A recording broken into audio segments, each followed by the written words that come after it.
Hello everybody, आप लोगों को राजन बायोलॉजी क्लास में वेलकम है। आज हम लोग क्लास 11 के एनिमल किंगडम के एक फाइलम है जिस फाइलम का नाम एस्केलमेंथिस के बारे में जानकारी हासिल करेंगे। इस फाइलम को शुरू करने से पहले एक बात जान लीजिए कि इस फाइलम का दूसरा नाम क्या है।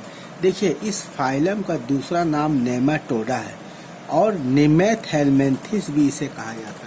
यानी एस्केलमेंथिस का दूसरा नाम नेमाटोडा है और निमेथेलमेंथिस है। ये बात तो क्लियर हो गया कि phylum aschelminthes is also known as nematoda और निमेथेलमेंथिस।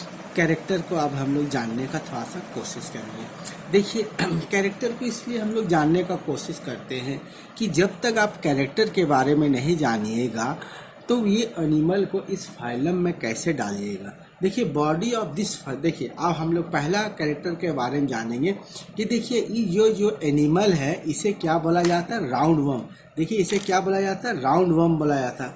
और ये राउंड वर्म क्यों कहा जाता है, इस बात को भी जानना हम लोग को जरूरी है। देखिए, इसका बॉडी का शेप कैसा है, सर्कुलर शेप है।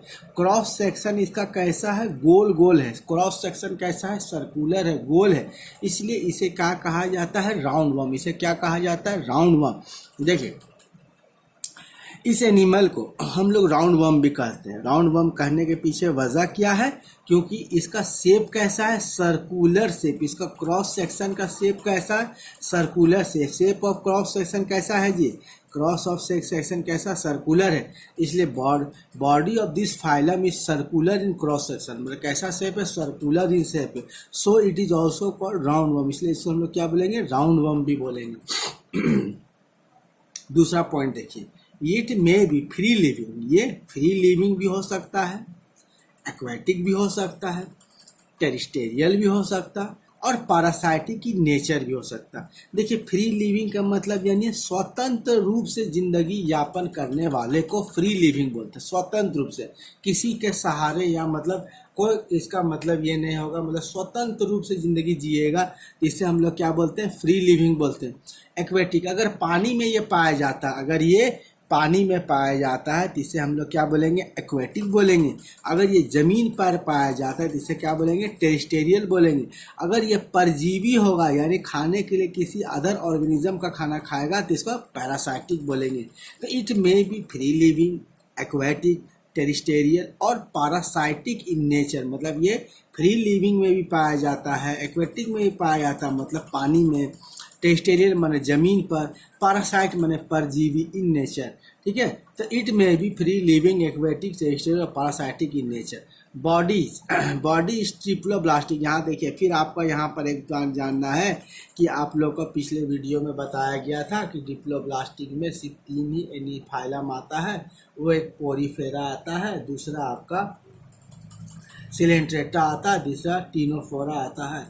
और उसके बाद जितने फाइलम में सब आपके किस में आएंगे, ट्रिप्लोब्लास्टिक में। किस में आएंगे, ट्रिप्लोब्लास्टिक में आएंगे। किस में आएंगे, ट्रिप्लोब्लास्टिक। ट्रिप्लोब्लास्टिक होता है क्या, जब एनिमल के बॉडी 3 लेयर से बना होता है, यानी इक्टोडर्म होता है, इक्टोडर्म होता है, दूसरा मीजोडर्म होता है और तीसरा इंडोडर्म होता है, तब हम लोग ऐसे एनिमल को हम लोग क्या बोलते हैं, ट्रिप्लोब्लास्टिक। इसका बॉडी कितना लेयर से बना है, इसका बॉडी 3 लेयर से बना है, इसलिए इसको हम लोग क्या बोलेंगे, ट्रिप्लोब्लास्टिक। अब वो 3 लेयर कौन कौन सा है, इक्टोडर्म है, वो क्या है, इक्टोडर्म है, दूसरा आपका मीजोडर्म है और तीसरा आपका इंडोडर्म है, इंडोडर्म। यानी राउंड वर्म का जो बॉडी होता है वो 3 लेयर का होता है, इक्टोडर्म, मीजोडर्म, इंडोडर्म। इसे क्या कहा गया, ट्रिप्लोब्लास्टिक। अब यहाँ पर देखिए, दे आर बायलैटरल सिमेट्रिकल। ये क्या है, बायलैटरल सिमेट्रिकल। देखिए, बायलैटरल सिमेट्रिकल के बारे में आप लोग थोड़ा जानिए कि जब एनिमल को 2 इक्वल पार्ट में डिवाइड किया जा सकता है तो ऐसे एनिमल को सिमेट्रिकल कहा जाता है। ऐसे एनिमल को क्या कहा जाता है, सिमेट्रिकल कहा जाता है। लेकिन अब हम लोग इस एनिमल को किसी एक प्लेन से 2 पार्ट में डिवाइड करेंगे तब उसे क्या कहा जाता है, बायलैटरली सिमेट्रिकल कहा जाता है। यानी जब किसी एनिमल को हम लोग 2 इक्वल पार्ट में डिवाइड करेंगे तो उसको सिमेट्रिकल कहेंगे।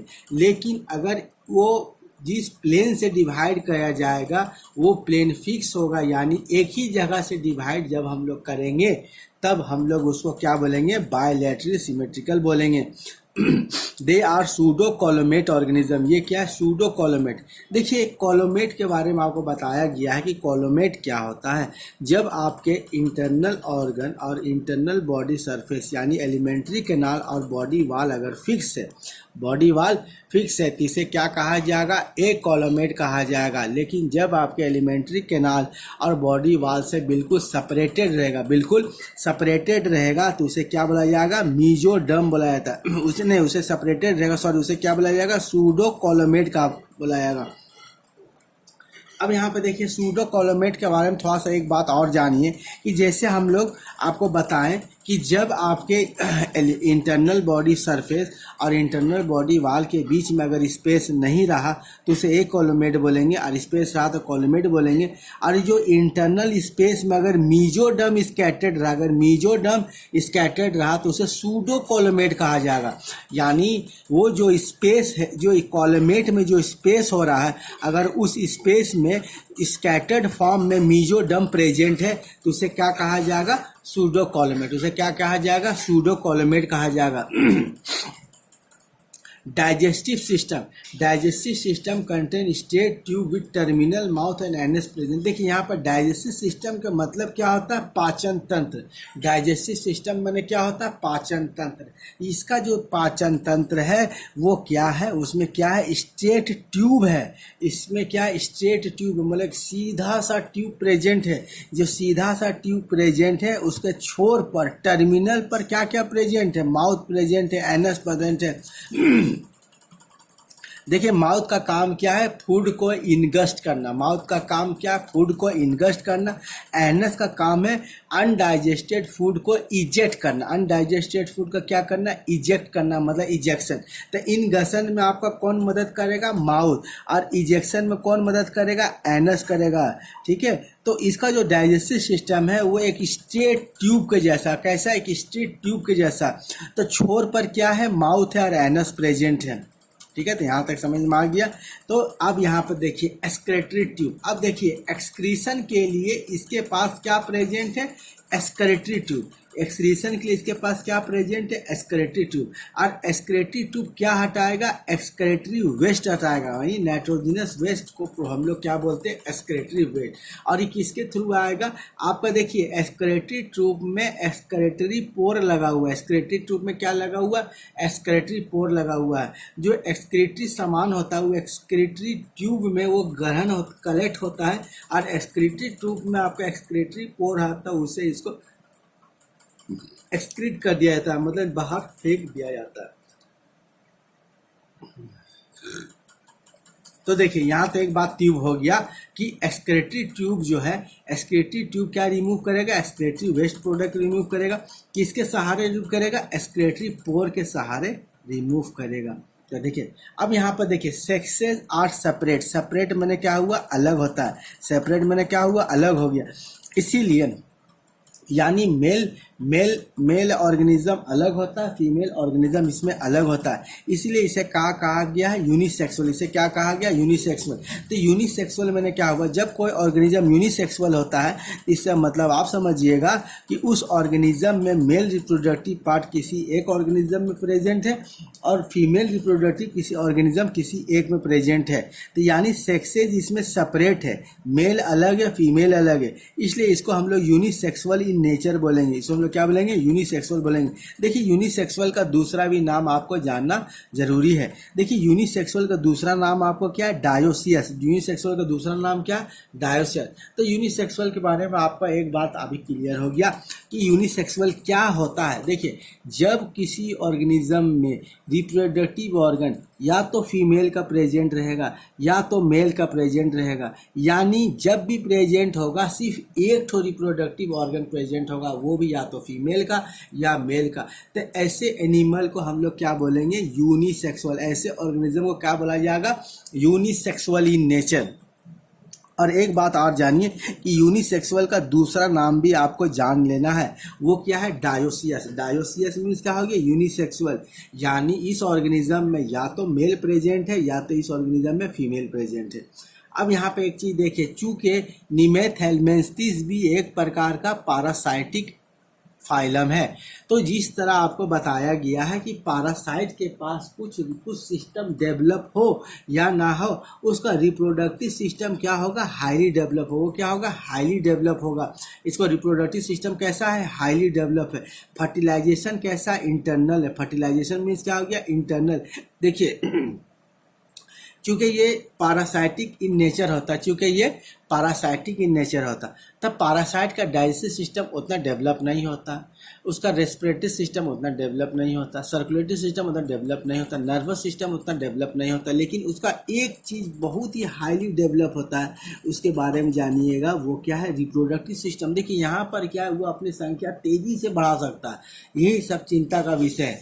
जब कोई आदमी पारासाइट से इन्फेक्ट होता है तब पारासाइट अपना संख्या तेजी से बढ़ा लेता है, क्योंकि इसका रिप्रोडक्टिव सिस्टम हाईली डेवलप। इसका रिप्रोडक्टिव सिस्टम कैसा होता है? हाईली डेवलप होता है।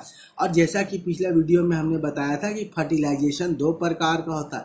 अगर बॉडी के बाहर में फर्टिलाइजेशन हो रहा है, अगर बॉडी के बाहर में फर्टिलाइजेशन हो रहा है तो उसे हम लोग क्या बोलेंगे? External fertilisation. जब बॉडी के अंदर फर्टिलाइजेशन होगा तो उसको हम लोग क्या बोलेंगे? Internal fertilisation.